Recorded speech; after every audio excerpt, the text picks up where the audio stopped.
Dr. Mr. Goglani ji और President sir, thank you so much for giving us this opportunity. My pleasure.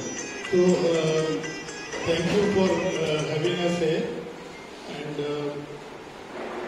जैसे doctor साहब ने बताया, heart disease एक sort of preventable disease है, because it's a disease of lifestyle.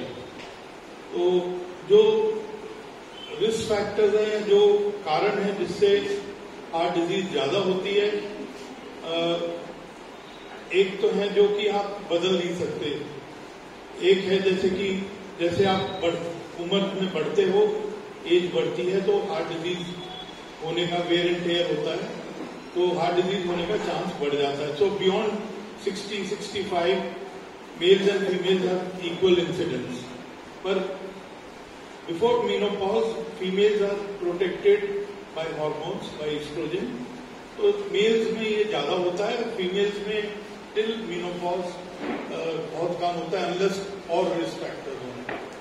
और कईयों में फैमिली हिस्ट्री होती है कि 55 साल से कम उम्र में लोगों की फैमिली में हार्ट की बीमारी होती है।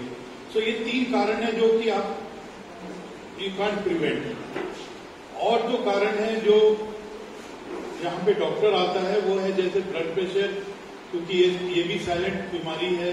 तो आप जब विजिट करते हो तो वो कहते हैं नहीं सर आपका तो ब्लड प्रेशर 160-100 है या ज्यादा है। तो blood pressure is diagnosable only by tying a cuff around your arm. और वैसे ही डायबिटीज है जिसका आपको इलाज डॉक्टर की दवा से ही ज्यादा हो सकेगा। अदरवाइज लाइफस्टाइल है, आपका वेट ज्यादा ना हो, स्मोकिंग ना करें, ज्यादा तली चीजें नहीं खाएं, एक्सरसाइज हो, स्ट्रेस को प्रिवेंट किया जाए। तो ये लाइफस्टाइल चेंजेस हैं जो कि आप आइडेंटिफाई कर सकते हो। और स्पेशली जैसे एस्कॉट्स में शुरू में हार्ट डिजीज के लिए सर्जरी के लिए मरीज आते थे, तो उनके जो रिलेटिव होते थे वो भी कहते थे जी मेरे ब्रदर को हुआ है तो मैं भी कुछ कैसे पता करूंगी मेरे को ना हो। तो we had set up a preventive heart care program जिसमें कि 35 साल से ऊपर मेल्स को और 40 साल से ऊपर फीमेल्स को ईयरली उनका ब्लड प्रेशर, शुगर, कोलेस्ट्रॉल और चीजें, वेट वगैरह सब नाप के और ईसीजी करके और टीएमटी करके वन को से कि इनको भी बीमारी हो सकती है कि नहीं। So essentially you have to know your numbers. आपका क्या ब्लड प्रेशर है, आपका क्या कोलेस्ट्रॉल लेवल है, स्पेशली उसमें एक पोर्शन होता है लो डेंसिटी कोलेस्ट्रॉल जो कि हार्मफुल होता है। So you should know at 40-45 की आपका एलडीएल क्या है, आपका ब्लड शुगर फास्टिंग क्या है, HbA1c होता है 3 महीने का एवरेज, वो आपका क्या है, और आपका वेट ओवरवेट है कि नहीं, और स्मोक नहीं करना चाहिए, स्ट्रेस लेवल को कंट्रोल करना चाहिए। So all these things add up. और रिस्क फैक्टर जैसे एडिटिव नहीं है, अगर आपके पास 2 रिस्क फैक्टर है तो मल्टीपल हो जाता है। अगर आपके पास डायबिटीज और हाइपरटेंशन है तो 2 into 2 4 times है risk, not 1 + 1 2। So it becomes multiple of the risk factor. अगर आपके पास 4 हैं तो 2 into 2 into 2 into 2, so it's 4 into 8 into 16 times. So if you have 4 risk factors, you are 16 times more prone than a normal person of your age. So these are some of the ways we can identify the heart disease हो सकती है। Thank you, Dr. Bhandari. Now, simple blood pressure, diabetes, ये बीमारियां, aging itself is a risk factor. Aging itself is a risk factor. So blood pressure and diabetes जो हम बदल सकते हैं, डायबिटीज, ब्लड प्रेशर और कोलेस्ट्रॉल, डालडा जो जमता है, एंड योर ओन लाइफस्टाइल, ये 4 चीजें। यहाँ बैठ के जो आप तंबोला खेल रहे हैं, ये आप तंबोला नहीं खेल रहे, आप अपना लाइफस्टाइल चेंज कर रहे हैं to celebrate and enjoy every moment. Now just for asking everybody, यहाँ पे कितने लोग हैं जो जानते हैं कि वो हाई ब्लड प्रेशर की दवाई खाते हैं? कितने हैं जो हाई ब्लड प्रेशर की दवाई खाते हैं, और कितने हैं जो डायबिटीज की दवाई खाते हैं. So that the number itself shows that at least more than 50% are having diabetes and high blood pressure. कौन है जो ब्लड प्रेशर की और डायबिटीज की दवाई नहीं खा रहे? वाओ. अब कितने इनमें से जिन्होंने अभी हाथ खड़ा किया लास्ट अपना ब्लड प्रेशर कब चेक कराया था? कब कराया जी? 1 वीक. आपने last month 3 days back. We saw around 25 hands. Who has not checked the BP in the last 3 months? 3 months. कोई भी जो डायबिटीज है, ब्लड प्रेशर के पेशेंट हैं, कितने लोगों ने 3 महीने पहले अपना बीपी चेक कराया था? तो विद इन 3 months सबने चेक कराया होगा. All of you. My question on your behalf to Dr. Bhandari. मुझे डायबिटीज है और ब्लड प्रेशर है, मैं जानता हूं और दवाई खा रहा हूं. Doctor Bhandari, how often should a person get their blood pressure and sugar test? So I think a very good question. Sugar के लिए it's more reasonable to do 3-month average of sugar, जिसको HbA1c कहते हैं. तो that is probably every 6 months if you are controlled less than 7. अगर 7 या 10 है तो then 7 to 10, then you should do it more frequently. 3 महीने का एवरेज होता है तो not more than 3 months monthly. So that's for blood pressure के लिए. अगर आपको पता है कि आपका 140/90 चल रहा है और on medicine, और even more frequently till it is well controlled. So अगर आपका ब्लड प्रेशर नॉर्मल रेंज में, ब्लड प्रेशर की एक रीडिंग नहीं होती, रेंज होता है. ऊपर का ब्लड प्रेशर 100 to 150, तो एक रेंज है. ये नहीं कि उनका 140 है, मेरा 140 है तो ज्यादा हो गया. हर एक का रेंज अलग अलग है. कोई मिर्ची नहीं खा सकता, कोई बहुत मिर्ची खा सकता है. सो इसका रेंज है. Now what is important is, doctor Bhandari ने बताया कि इनकी वजह से हार्ट अटैक होता है. अब आपने कहा कि कंट्रोल है तो आप 3 महीने के बाद कराइए या 6 महीने. कौन सा ऐसा टेस्ट है जो मुझे डायबिटीज और ब्लड प्रेशर होने के बाद मुझे ये टेस्ट करा के पता लगेगा कि ये बीमारियां मेरे में नुकसान कर रही है? Which is that test which will tell me कि ब्लड प्रेशर डायबिटीज कंट्रोल होने के बावजूद भी तो हार्ट अटैक होता है, तो किसको हार्ट अटैक होगा और किसको नहीं? Is there a test to find out my level of complication? After all ये बीमारियां कॉम्प्लिकेशन क्रिएट करती है. आपके घर में जो पानी की पाइप चल रही है, अब वो पाइप 10-40 साल से चल रही है. आप चाहते हैं पता करने को कि मेरी कौन सा बाथरूम की पाइप है जो गल रही है या जो ब्लॉक हो रही है. तो हमारे शरीर के अंदर कौन से ऐसे टेस्ट हैं जो कि डायबिटीज, ब्लड प्रेशर कंट्रोल होने के बावजूद हम करा सकते हैं, जिससे पता लगे कि हमें इन बीमारियों की कॉम्प्लिकेशन आ रही है? तो जैसे डॉक्टर साहब ने बताया कि हार्ट की आर्टरीज आर लाइक पाइप्स, तो ट्यूबुलर हैं, और अगर उसमें 70% से ज्यादा ब्लॉकेज है तो आपका जो चला के टीएमटी होता है या स्ट्रेस थायरियम होता है या स्ट्रेस इको होता है, various forms of exercise induced less blood supply, तो वो 70% ब्लॉकेज के ऊपर वो डिटेक्ट होगा.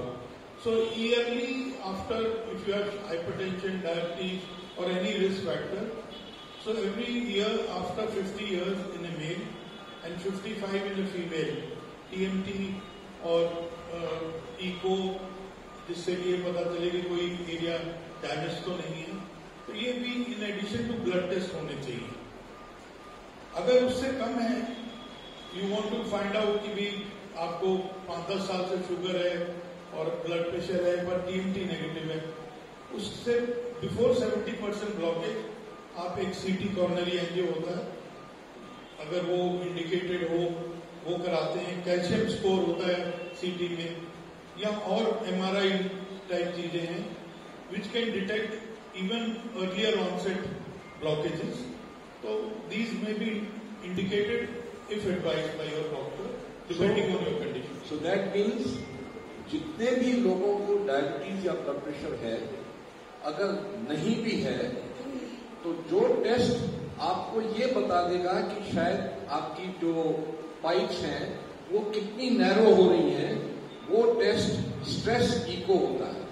इकोकार्डियोग्राफी एक हार्ट का अल्ट्रासाउंड होता है और उसके अंदर हम दवाई डाल के उसको हार्ट को स्ट्रेस में डालते हैं और फिर वो स्ट्रेस इको होता है। दैट इज ए टेस्ट जो कि बताएगा कि आपकी ब्लड हार्ट को कितना खून पहुंच रहा है। आफ्टर ऑल हार्ट अटैक का मतलब होता है कि हार्ट को अपना खुराक नहीं मिलती, बंद हो जाता है ब्लड, खुराक नहीं मिलती तो वो एरिया मर जाता है। ये तो हार्ट अटैक के हुआ डॉक्टर भंडारी। जो सेकंड ज्यादा कॉम्प्लिकेशन आती है वो किडनी की आती है। डायबिटीज के मरीजों को किडनी की कॉम्प्लिकेशन आती है। कौन सा ऐसा सिमिलर स्ट्रेस इको की तरह और कौन सा हम टेस्ट कर सकते हैं जिससे कि अर्ली पता लगे कि मेरे को किडनी की कॉम्प्लिकेशन बन रही है? तो माइक्रोएल्बुमिनुरिया होता है, जिसमें कि अगर किडनी वीक हो जाती है तो वो इट एक्सक्रीट्स मोर ऑफ माइक्रोएल्बुमिन, जो प्रोटीन एलिमेंट है। सो उसको आप मेजर कर सकते हैं every yearly, every 6 monthly. So if it is getting sequentially raised beyond a certain normal value, it will mean कि आपकी किडनी पे असर हो रहा है, and there are some drugs which can help slow that effect. So पेशाब के अंदर जो रूटीन टेस्ट होता है, रूटीन आप पेशाब कभी भी टेस्ट कराते हैं तो डॉक्टर लिखते हैं RENNE. That is not the test for kidney damage. Kidney damage में RE and माइक्रोएल्बुमिनुरिया MAU। तो जितने भी डायबिटिक्स हैं, ब्लड प्रेशर के पेशेंट हैं, नॉर्मल लोग भी, इवन दोज पीपल जिनको ब्लड प्रेशर नहीं है, क्योंकि ageing is a factor for wear and tear, ग्राइयां घिसती हैं, तो पेशाब में यूरिन फॉर माइक्रोएल्बुमिन कराते हैं। अगर वो नॉर्मल रेंज से ज्यादा है तो देन डॉक्टर विल डिसाइड कि दोबारा कब कराना है। अगर मिनिमल है तो आप साल में एक दफा करें, लेकिन आज कराया, एक वैल्यू आ गई, 3 महीने के बाद दोबारा कराया, उस वैल्यू से 10% बढ़ गया। अगर आपने अर्ली डिटेक्ट नहीं किया, लोग कहते हैं कि मेरे को 20 साल से डायबिटीज था, उस दिन मैं डॉक्टर के पास गया, उन्होंने कहा कि आपकी किडनी फेल होगी। एकदम कुछ नहीं होता, दीमक है ये, दीमक आस्ते आस्ते लगती है और आपको एडिक्वेट टाइम मिलता है पता करने के लिए।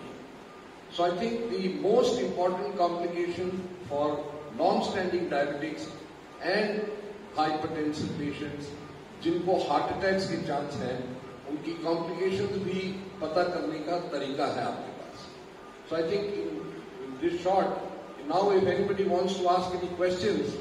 Doctor, for a hypertensive patient who is very normal under minimal medication, how often lipid should be conducted, should be done? आपका पहला क्वेश्चन क्या था? Normal hypertensive patient है who is normal with medication. Okay. Now for him, lipid frequency. So इनका question कि patient person, उनको blood pressure की बीमारी है, वो दवाई खा रहे हैं और उनका ब्लड प्रेशर का रीडिंग रेंज में आ रहा है, ऐसे पर्सन को लिपिड प्रोफाइल कब कराना चाहिए?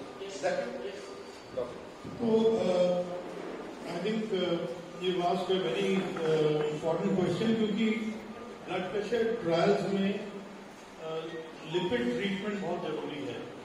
और नॉर्मली जो ब्लड प्रेशर पेशेंट्स हैं उनके लिए वैसे भी जैसे मैंने बताया कॉम्प्रिहेंसिव चेकअप करते हैं, तो लिपिड प्रोफाइल ही एक ऐसा चीज है जिससे हम अगर ट्रीट करें तो काफी बेनिफिट होता है। तो when you detect blood based on treatment, then you do it 6 months. Another thing to add on is vitamin K, and for such patients, vitamin K, vitamin D. Vitamin D Vitamin D improves your sort of cholesterol metabolism, but for most it is not required. At least not yearly. No. We were advised at 40. बहुत होता है, मतलब कि TMT positive भी हो और ना भी ब्लॉकेजेस आए. तो लेडीज में अगर कोई सिम्टम्स हैं तो we usually will prefer rather than a plain TMT a stress echo. और लेडीज जो बैठी हैं उनके लिए बस यही बताना चाहता हूँ कि ज्यादातर लेडीज को फिक्र होती है सीए ब्रेस्ट की, कि ब्रेस्ट कैंसर होगा सब लेडीज को, बट वो 1 in 5,000 है. और heart disease females at least 50 to 60% will die of heart disease. तो मतलब इतना डिफरेंस है कि हम डरते उससे है, सांप से डरते हैं, वो कभी कभी दिखता है. So and more blood pressure patient, but with medicine I am within the range and quite controlled, both of them. I have been advised stress thallium, and my wife has been advised stress eco.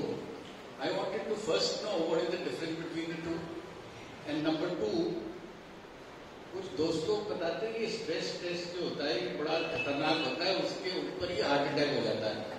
तो कितना stress लेना चाहिए और कैसे लेना चाहिए, इससे डर लगता है डॉक्टर साहब. क्या नाम. एंड नाउ डॉक्टर भंडारी आपको बताएंगे कि स्ट्रेस थैलियम और स्ट्रेस इको में क्या फर्क है और कितने लोग टेबल पे ये टेस्ट कराते हुए कितने लोगों को हार्ट अटैक आया. Doctor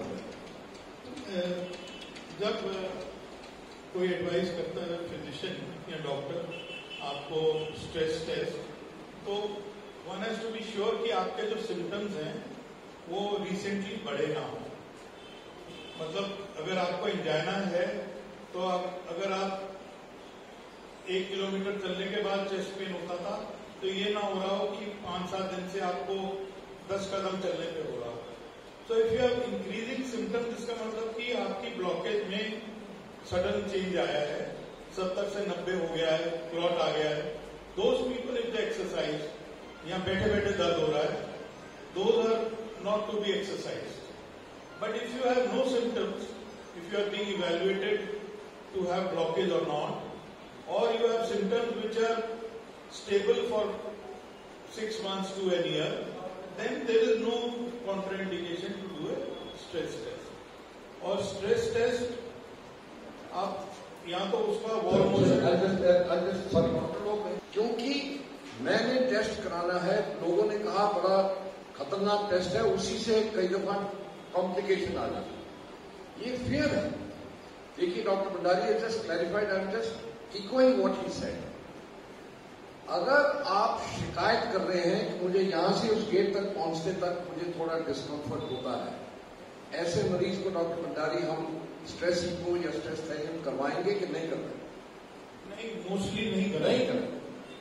so if you are symptomatic, that means आप शिकायत कर रहे हैं, तो सस्पिशन ऑफ हार्ट की ट्रबल में ये टेस्ट नहीं है. दोनों टेस्ट स्ट्रेस थैलियम या स्ट्रेस इको उनका किया जाता है जिनको शिकायत नहीं है, हार्ट के कितना खून पहुंच रहा है उसकी इवैल्यूएशन की. That is important. सो सी वन में तो सस्पिशन आ गया ना बीमारी का, between the two test. Now the next part question was what is difference between stress thallium and stress. Sir that what we say in medical terms एक चीज होती है कि कितना ये सेंसिटिव है. मतलब कि अगर ये टेस्ट करोगे तो अगर बीमारी है 100 को तो कितना डिटेक्ट करेगा. तो सेंसिटिविटी दोनों की एक जैसी है. डिफरेंट है इन द सेंस कि स्ट्रेस इको में आप चला के इको देखते हो कि भी कॉन्ट्रैक्शन इस एरिया में कम हो जाती है, and you need a more specialized echo machine which can detect edge of the wall कि इसमें कितना चेंज आ रहा है. तो थोड़ा you need a good echo machine to get up to 85% sensitivity. Thallium भी you inject a radionuclide thing and कितना blood rest पे है और कितना पीक एक्सरसाइज में है उसका डिफरेंस देता है. Both are in good hands, good machine, equivalent. Are they dangerous? Dangerous नहीं है. अगर डेंजरस मैंने बताया, there is no difference in the pickup rate. The heart and the functioning of the heart are seen more. In stress thallium, the blood supply to the heart is seen.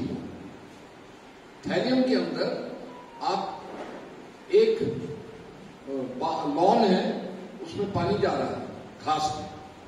अब कितना पानी पहुंच रहा है वो thallium बताएगा. और stress eco में जो पंप है, टुल्लू पंप जो पानी पहुंचा रहा है वो उसको घास को, उसकी फंक्शनिंग प्लस पाइपों की कंडीशन ज्यादा नजर आएगी. जो पाइप के पीछे बीच में मसल है उसमें कितना खून पहुंच रहा है वो स्ट्रेस थैलियम का. So the indication is depending upon आपकी प्रीवियस हिस्ट्री. कि मुझे शक है कि आपको हार्ट को सारी तरफ खून पहुंच रहा है कि नहीं पहुंच रहा. दूसरी तरफ मैंने सिर्फ इतना पता करना है कि इनकी नाड़ियां नैरो हैं कि नहीं. सो द रीजन फॉर जीवन ये एकदम मेरा वेट कम हो गया और मेरे अंदर पावर खत्म हो गया. I am a dancer. Very nice. और वो सब खत्म हो गया. How much weight have you lost? I don't know. In how much period you feel you lost weight? No weight. Okay. Well, अचानक खत्म हो गया. I'll talk. बाद में consult We will just talk. We will just talk to you after. Anybody else, please? We will just like to close up. Hello doctor, नमस्कार. नमस्कार. आज सुबह इंडिया टीवी में न्यूज आई थी जिसमें डिस्टर्ब हुई. उसमें बताया था कि जिनको जबड़ों में दर्द हो, जिनको कंधे में दर्द हो, तो जिनको गैस्ट्रिक प्रॉब्लम हो वो सावधान हो जाएं, उनको अटैक आ सकता है. कितना सच है, कितना झूठ है? एक मिनट पहले तो आप सावधान हो गए. कुछ कारण है जिसके वो सेंसेशनल बनाते हैं हर चीज को. जो आपने 3 शिकायत बताए, तीनों है मुझे. मेरी बात सुनो. यहाँ पे कोई और है जिनको कंधे में दर्द होता है? सबको हार्ट अटैक? जबड़ों में दर्द. जबड़ों में दर्द है किसी को? मुझे देखिए प्लीज, हर चीज को अपने ऊपर मत लागू करें. ये शिकायत डॉक्टर भंडारी, जबड़ों में दर्द, कंधों में दर्द, गैस फील होना, ये 3 शिकायत हार्ट के साथ कब जुड़ती है? सवाल ये है. सवाल ये नहीं कि दर्द होता है तो सबको हार्ट अटैक. ये 3 शिकायत हमारे हार्ट के साथ, हार्ट अटैक के साथ कब जुड़ते हैं? That is the question. ये ठीक है. ये तीनों क्वेश्चन, तीनों शिकायत, मुझे खतरा कब आएगा? खतरा तो हार्ट अटैक का. पेन होता है वो 24 घंटे नहीं रहता. तो जैसे एक्सर्शन पे हुआ, या आप खा के सीढ़ी चढ़े, या कोई स्ट्रेस हुआ, तो वो ट्रांजिटरी 5-10 मिनट रहेगा.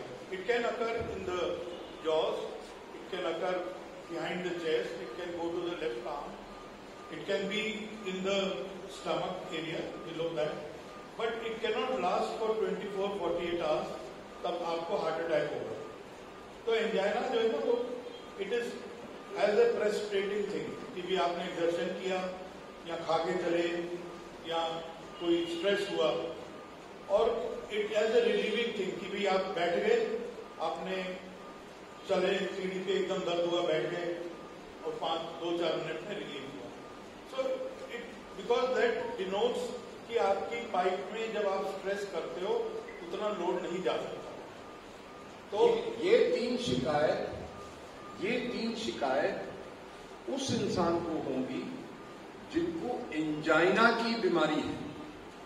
एंजाइना, जब डॉक्टर भंडारी समझा रहे हैं कि आपकी खून की नाड़ी पाइप है, वो छोटी हुई और वापस आ गई अपने साइज पे, उसको एंजाइना कहते हैं.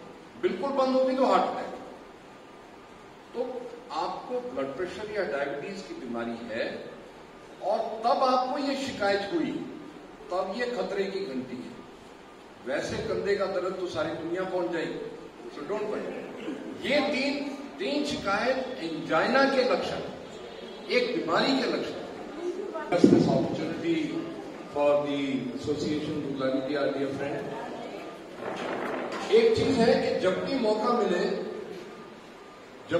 मिले आप किसी के घर जाओ, फ्रिज में कभी सेमिया में पड़ी हो, कोई स्वाद चीज पड़ी हो तो फट एक चम्मच भी खा लेता। तो always try and get an opportunity to get some knowledge from knowledgeable great people. So never lose an opportunity. Always try and see what आज ये नुक्ता मिल गया. So I think today's nukta is please get your examinations done to find out complications of diseases. Don't stop at being happy कि मेरा blood pressure normal है, मेरा sugar normal है. उससे एक स्टेप आगे जाइए, urine for albumin and stress echo for diabetics to find out. That is the nukta. Thank you very much.